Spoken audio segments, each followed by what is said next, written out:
conseils de pro. Le mois de juin, c'est le mois vert, le mois de la prévention, de la sensibilisation du cancer du col de l'utérus. Cette campagne a pour objectif d'informer les femmes sur le dépistage justement du cancer du col de l'utérus et les moyens de le prévenir. On en parle aujourd'hui avec Christiane Barbiche. Bonjour Christiane. Bonjour Vanessa, bonjour tout le monde. Alors, en cause, un virus, le papillomavirus, à fort potentiel cancérigène, responsable d'irritations chroniques pouvant évoluer vers un cancer dans les zones où il s'implante. Le papillomavirus se transmet par voie sexuelle de l'homme à la femme ou de la femme à l'homme ou encore chez des partenaires de même sexe. Il ne se localise non seulement au niveau du col de l'utérus, mais également sur le pénis chez l'homme, la gorge, aussi bien chez l'homme que chez la femme, en cas de contamination orogénitale, le rectum en cas de rapport anal.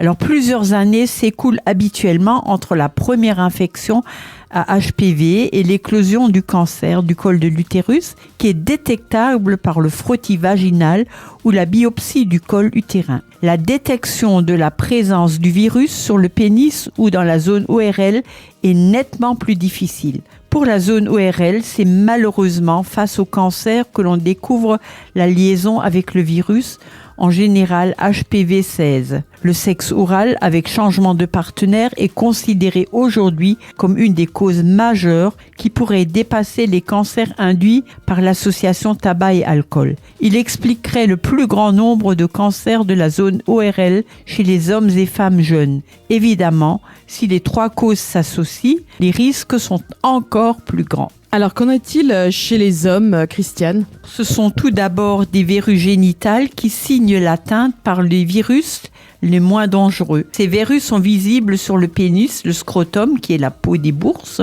la zone anale, qu'on appelle crête de coq, ou les cuisses. On dit qu'elles peuvent avoir l'aspect de petits choux-fleurs et ne sont pas douloureuses. Rarement, elles donnent des sensations de brûlure ou de démangeaison. Des études ont montré que 2 personnes sur 3 qui ont des relations sexuelles avec une personne ayant des verrues génitales seront infectées. Il est donc exact qu'il existe une corrélation à haut risque entre HPV et cancer du col, mais fort heureusement, 80% des infections sont sans symptômes et guérissent sans traitement. Quels sont les facteurs de risque ?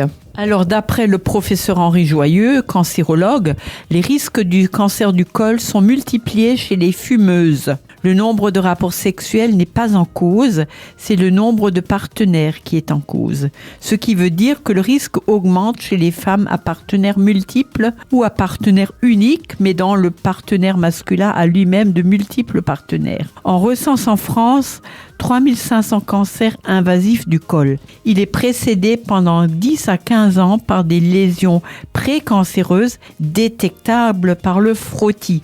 Donc, il est très important de faire son frottis régulièrement.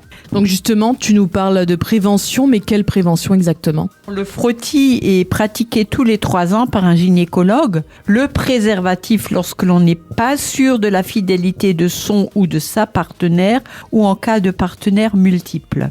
Donc j'insiste, la meilleure prévention, le frottis régulier et une fidélité sans faille entre les partenaires ou alors le préservatif. Et comme on dit souvent, sortez couvert, Christiane. Voilà, même en plein été. Même en plein été.